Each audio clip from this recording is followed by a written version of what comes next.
Good morning everyone, welcome back to GK today. और आज हम डिस्कस करेंगे 18 मार्च के सबसे मोस्ट इम्पॉर्टेंट करंट अफेयर्स। तो क्योंकि आज सैटरडे है तो तबीयत भी थोड़ी ठीक नहीं है, तो मैं रिवीजन सेशन नहीं ले पाऊँगी। मैंने रिवीजन सेशन को एक्सक्लूड कर दिया है सिर्फ आज के लिए, और मंडे से हम लोग फिर से अपने पुराने फॉर्मेट में आ जाएंगे। ठीक है, मतलब मंडे से दोनों ही रिवीजन आपको दिखाई देंगे, जो हम लोग जनवरी मंथ का करंट अफेयर्स रिवाइज कर रहे हैं, साथ ही जो कैटेगरी वाइज रिवीजन हमने स्टार्ट किया है। सिर्फ आज के लिए ये रिवीजन सेशन एक्सक्लूड किया गया है। ठीक है, बाकी आप संडे के दिन अपना अच्छे से रिवीजन करिएगा। तो चलिए हम अपना सेशन स्टार्ट करते हैं। आज के सभी इंपॉर्टेंट करंट अफेयर्स को देखते हैं। Which state approved the 10% horizontal reservation to statehood activist in the state government job? कौन सा स्टेट है जिसने 10% का हॉरिजेंटल रिजर्वेशन देने का डिसाइड किया है स्टेटहुड एक्टिविस्ट को स्टेट गवर्नमेंट जॉब के अंदर? तो उत्तराखंड में गवर्नमेंट ने फाइनली अप्रूव कर दिया है कि 10% का हॉरिजेंटल रिजर्वेशन दिया जाएगा इनके स्टेट में रहने वाले एक्टिविस्ट को सभी स्टेट गवर्नमेंट जॉब्स में। ठीक है, और ये डिसीजन लिया गया है एक कैबिनेट मीटिंग के दौरान, जिसकी चेयरमैनशिप किसने की? Chief minister of Uttarakhand. कौन है? पुष्कर सिंह धामी। ठीक है, इसके अलावा कैबिनेट ने अप्रूवल दी है इनकी नई सोलर पॉलिसी के लिए भी। साथ ही जो बात हुई थी कि एमएलए का जो लोकल एरिया डेवलपमेंट फंड है उसको इंक्रीज़ किया जाए, उसको भी अप्रूवल मिल गया है। तो अब ये फंड इंक्रीज़ हो रहा है from 3 crore 75 lakh rupees to now 5 crore rupees per year. ठीक है, तो याद रखिएगा 10% का हॉरिजेंटल रिजर्वेशन सभी स्टेटहुड एक्टिविस्ट को मिलेगा आपसे। कहाँ पे? उत्तराखंड स्टेट में। साथ ही जनवरी मंथ में हमने देखा था कि उत्तराखंड गवर्नमेंट ने डिसाइड किया था कि 30% का हॉरिजेंटल रिजर्वेशन ये प्रोवाइड करेंगे लोकल वुमेन को। ठीक है, तो ये सब याद रखिएगा। साथ ही ये जो फिगर हैं ये भी इंपॉर्टेंट है आपके एग्जाम के लिए। सेकेंड क्वेश्चन पे चलते हैं। विच स्टेट और the union territory is the host of the first international conference on shared Buddhist heritage? Shared Buddhist heritage के लिए जो पहली इंटरनेशनल कॉन्फ्रेंस है उसके लिए कौन सा स्टेट होस्ट है, आपको ये बताना है।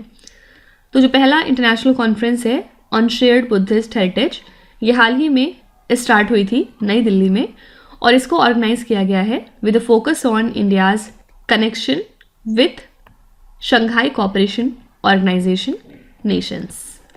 ठीक है, और इस इवेंट में जो सेंट्रल एशियन कंट्रीज़ हैं, ईस्ट एशियन की कंट्रीज़ हैं, साउथ एशियन हैं और अरब कंट्रीज़ हैं, उनको एक कॉमन प्लेटफॉर्म पे लाया जाएगा बेसिकली, ताकि वो साथ में मिलके शेयर्ड बुद्धिस्ट हेरिटेज को डिस्कस कर सकें। और इस प्रोग्राम को ऑर्गेनाइज कौन कर रहा है? Ministry of culture. किसके साथ मिलके? मिनिस्ट्री ऑफ एक्सटर्नल अफेयर्स और इंटरनेशनल बुद्धिस्ट कॉन्फेडरेशन के साथ मिलके। ठीक है, तो याद रखिएगा जो पहला इंटरनेशनल कॉन्फ्रेंस है शेयर्ड बुद्धिस्ट हेरिटेज का, उसके लिए होस्ट है नई दिल्ली। नेक्स्ट क्वेश्चन है, as per the recent Ministry of Statistics and Programme Implementation data, what is India's retail inflation recorded in the month of February 2023? इस डेटा के मुताबिक आपको बताना है कि इंडिया का रिटेल इन्फ्लेशन कितना है फरवरी 2023 में। तो इंडिया का रिटेल इन्फ्लेशन फरवरी मंथ के लिए रिकॉर्ड किया गया है 6.44%, और जनवरी मंथ में ये वैल्यू कितनी थी? 6.52%। और ये जो डेटा है रिलीज कौन करता है? यहाँ पे बात हो चुकी है Ministry of Statistics and Programme Implementation, जबकि जो इन्फ्लेशन प्रिंट है वो रिजर्व बैंक ऑफ इंडिया के अपर टॉलरेंस लेवल के भी ऊपर है।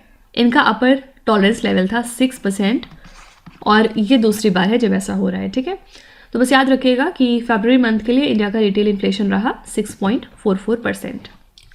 Next question is extremely important. Which film one 7 awards during the Oscars 2023 event? Oscar event के दौरान इसमें से कौन सी मूवी है जिसको 7 अवार्ड दिए गए हैं? तो ये साइंस फिक्शन कॉमेडी है everything everywhere all at once. इसने ऑब्वियसली ऑस्कर इवेंट को डोमिनेट किया और टोटल इसने 7 अवार्ड जीते हैं।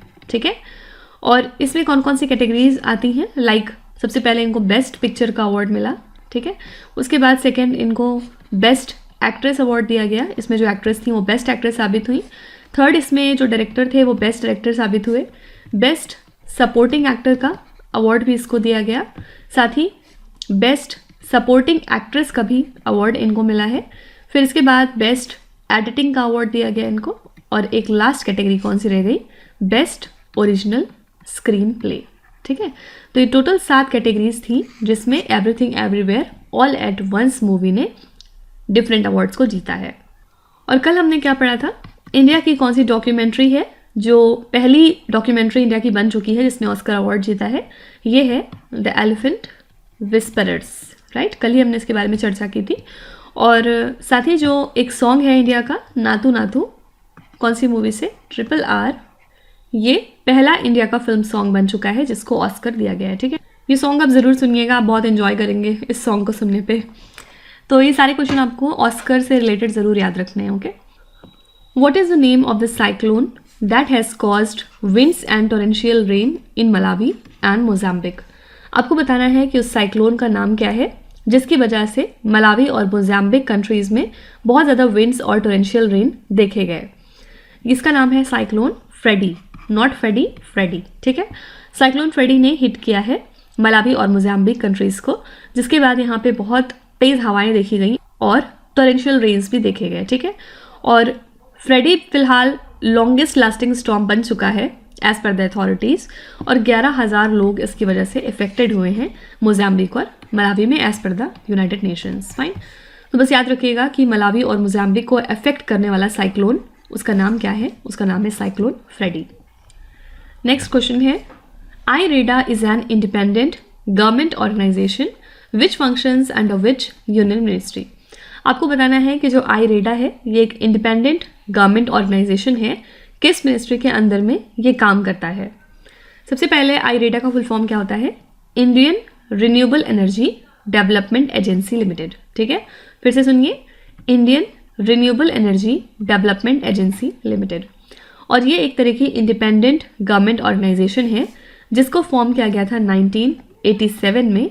किस लिए, जो हमारी रिन्यूएबल एनर्जी और एनर्जी एफिशिएंसी की प्रॉब्लम्स हैं उनको फिनेंशियल असिस्टेंस प्रोवाइड करने के लिए, इन प्रोजेक्ट्स को बेसिकली फिनेंशियल हेल्प देने के लिए। ठीक है, और ये एक तरह की स्टैट्यूटरी बॉडी है आप कह सकते हैं, और ये ऑपरेट करती है under the ministry of new and renewable energy. तो किस वजह से आजकल न्यूज़ में है, क्योंकि IREDA ने ऑर्गेनाइज किया है एक साइक्लोथॉन इवेंट जिसके थ्रू इन्होंने अपने एग्जिस्टेंस का 36 ईयर्स सेलिब्रेट किया है। ठीक है, और साथ ही इनका जो रोल है in financing and developing the renewable energy sector in the country वो भी आउटस्टैंडिंग है। ठीक है, तो IREDA का फुल फॉर्म याद रखिएगा, और कौन सी मिनिस्ट्री में ये काम करती है तो याद रखिएगा, ministry of new and renewable energy. Next है, which company was awarded the Bengaluru Mysuru expressway project. कौन सी कंपनी है जिसको बेंगलुरु मैसूरू एक्सप्रेसवे प्रोजेक्ट दिया गया है। तो बेंगलुरु मैसूर एक्सप्रेसवे प्रोजेक्ट का एम क्या है, दोनों ही सिटीज़ के बीच में जो ट्रैवल टाइम है उसको रिड्यूस करना by constructing a 6 lane road जो कि 10 मीटर वाइड रहेगी। ठीक है, और प्राइम मिनिस्टर नरेंद्र मोदी ने हाल ही में इनॉग्रेट कर दिया है इस बेंगलुरु मैसूर एक्सप्रेसवे को। इसको डेवलप किया गया है कितनी लागत के साथ, 8,480 करोड़ रुपीज़ के साथ। किसने किया है, union ministry of road transport and highways. और ये जो प्रोजेक्ट है ये किसको दिया गया, दिलीप बिल्डकॉन को, और ये 119 किलोमीटर्स लॉन्ग एक्सप्रेसवे रहेगा जो कि इकोनॉमिक एक्टिविटीज़ को इस रीजन में काफ़ी ज़्यादा बूस्ट करने में हेल्प करेगा। ठीक है, तो याद रखिएगा कौन सी कंपनी है जिसको बेंगलुरु मैसूर एक्सप्रेसवे प्रोजेक्ट दिया गया है, यह है दिलीप बिल्डकॉन। नेक्स्ट है, द VC-25B और new air force 1 is modified Boeing 7478I that will replace the current jet of which country's president। आपको बताना है ये जो VC-25B है जिसको आप मॉडिफाइड बोइंग भी कहते हैं, ये किस कंट्री के प्रेसिडेंट का जो करंट जेट है उसको रिप्लेस करेगा। तो ये रिप्लेस करेगा US प्रेसिडेंशियल जेट को अगले कुछ सालों में।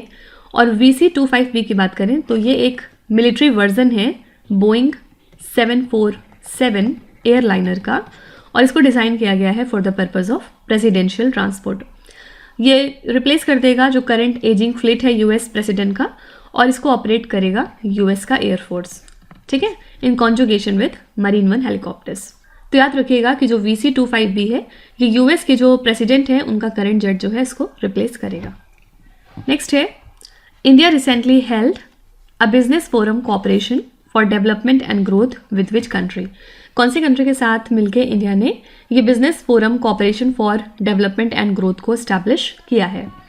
तो ये है इंडिया रशिया बिजनेस फोरम, ठीक है, और ये कहाँ पे होगा? नई दिल्ली में, as a part of Saint Petersburg International Economic Forum's foreign event segment. इसका एम क्या है? जो इकोनॉमिक कॉपरेशन में नए एरियाज हैं उनको एक्सप्लोर करना, like IT, construction and mechanical engineer. और इस फोरम के थ्रू हम ट्राई करेंगे कि हम हाई टेक अलायंसेस को क्रिएट कर सकें डिफरेंट फील्ड्स में, like cyber security, manufacturing, smart cities, transport, logistics and health care, ठीक है। तो बस याद रखिएगा कि इंडिया ने ये बिजनेस फोरम स्टैब्लिश किया है किस कंट्री के साथ मिलकर? रशिया के साथ। नेक्स्ट है, Katarniaghat wildlife sanctuary is located in which Indian state और द यूनियन टेरिटरी? ये वाइल्ड लाइफ सेंचुरी कहाँ पे है आपको बताना है। तो ये लाई करती है in the Terai of Bahraich district, किस स्टेट में? उत्तर प्रदेश में, ठीक है। और ये एक इंपॉर्टेंट लिंक है between the tiger habitats of Dudhwa and Kishanpur in India and Nepal, ठीक है। तो जो कतर्निया घाट वाइल्ड लाइफ सेंचुरी है ये बेसिकली बहुत शेल्टर प्रोवाइड करता है डिफरेंट तरह की थ्रेटन्ड स्पेशीज़ को, like for example gharials, tigers, rhinos और जो यहाँ पे गैंगेटिक डॉल्फिन्स होती हैं एट्सेट्रा। और हाल ही में यहाँ पे एक एल्बिनो डियर स्पॉट किया गया था, ठीक है, इसी वजह से न्यूज़ में था। याद रखिएगा बस कि कतर्निया घाट वाइल्ड लाइफ सेंचुरी कौन से स्टेट में लाई करती है? आंसर हो जाएगा उत्तर प्रदेश।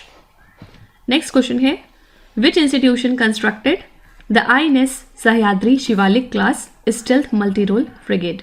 आपको बताना है कि कौन सी इंस्टीट्यूशन है इसमें से जिसने INS सह्याद्री को कंस्ट्रक्ट किया है, जो कि एक Shivalik class stealth multi role frigate है।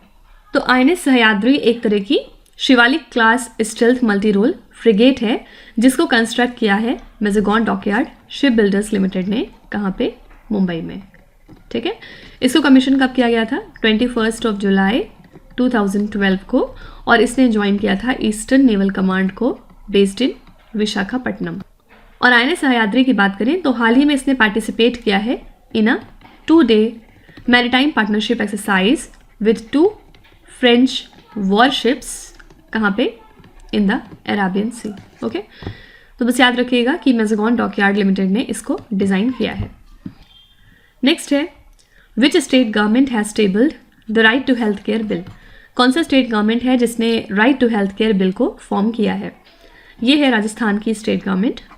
और पर्पस क्या है इस बिल के पीछे?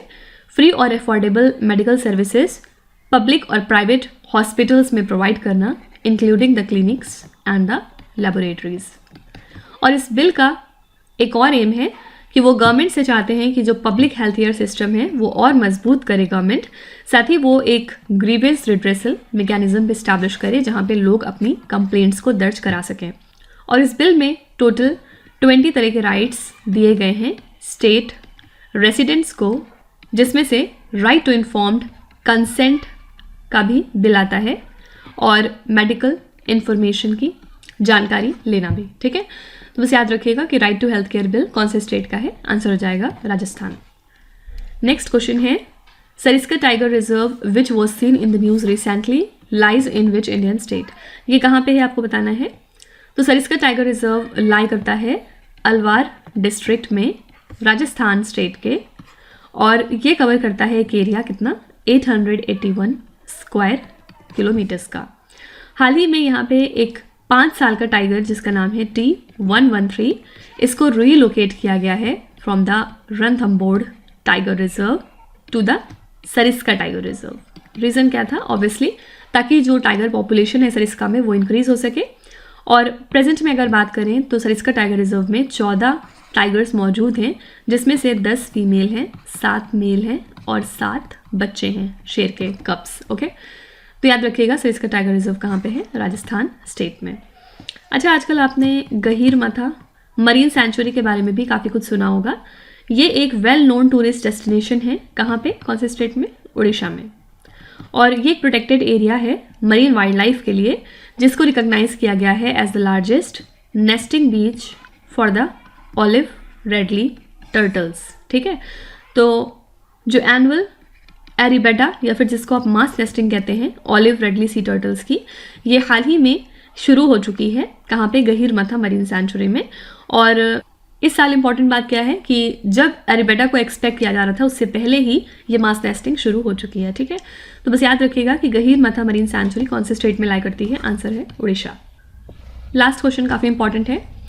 विच स्टेट और the union territory is the host of international day of yoga main event in India? कौन सा स्टेट है इसमें से जो इंटरनेशनल डे ऑफ योगा के मेन इवेंट के लिए होस्ट रहने वाला है? तो ये 3 दिन का इवेंट है जिसको कि ऑर्गेनाइज किया गया है नई दिल्ली में। ठीक है, इंटरनेशनल डे ऑफ योगा को सबसे पहले किसने प्रपोज किया था? हमारे प्राइम मिनिस्टर नरेंद्र मोदी जी ने। और कब किया था? 2014 में।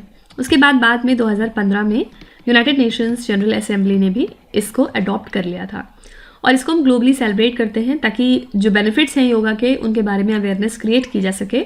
साथ ही हम योगा को प्रमोट कर सकें कि आप अगर फिजिकल और मेंटल वेलनेस चाहते हैं तो आपको योगा करना चाहिए। तो याद रखिएगा इसका जो मेन इवेंट है वो कहाँ पे होगा? नई दिल्ली में। हर साल इंटरनेशनल डे ऑफ योगा कब मनाया जाता है? आंसर हो जाएगा 21 जून, राइट। तो इसी के साथ हमने आज के सभी इंपॉर्टेंट करंट अफेयर्स को कवर कर लिया है। और आज रिवीजन सेशन नहीं रहने वाला है। रीज़न क्या है मैंने स्टार्टिंग में ही बता दिया है, आई एम नॉट वेल। और आज वीकेंड भी है तो हम लोग मंडे से फिर से अपना रिवीजन सेशन इंक्लूड करके चलेंगे। ठीक है, चलिए अब आपकी क्विज की तरफ चलते हैं। ये 5 क्वेश्चंस हैं जिनको आपको ध्यान से पढ़ना है और इसका जवाब आपको कमेंट्स में मेंशन करना है। तो यहाँ पे वीडियो को पॉज करिए, एक एक करके ध्यान से क्वेश्चन को पढ़िए।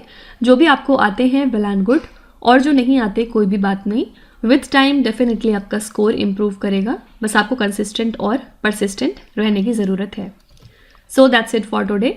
I hope you have like the session. आज का सेशन आपको कैसा लगा ज़रूर बताइएगा कमेंट्स में। साथ ही साथ आपका कोई भी रिव्यू है, फीडबैक है या फिर सजेशन है तो वो भी आप हमें बता सकते हैं। हमें जानकर खुशी होगी और हम पूरी कोशिश करेंगे उसको इम्प्लीमेंट करने की। तो कल फिर हम मिलेंगे सेम टाइम सेम जगह कल के करंट अफेयर्स के साथ। Till then stay tuned. Thank you so much for watching and please do not forget to subscribe to GK Today. With this, me Nuzhat Sana signing off.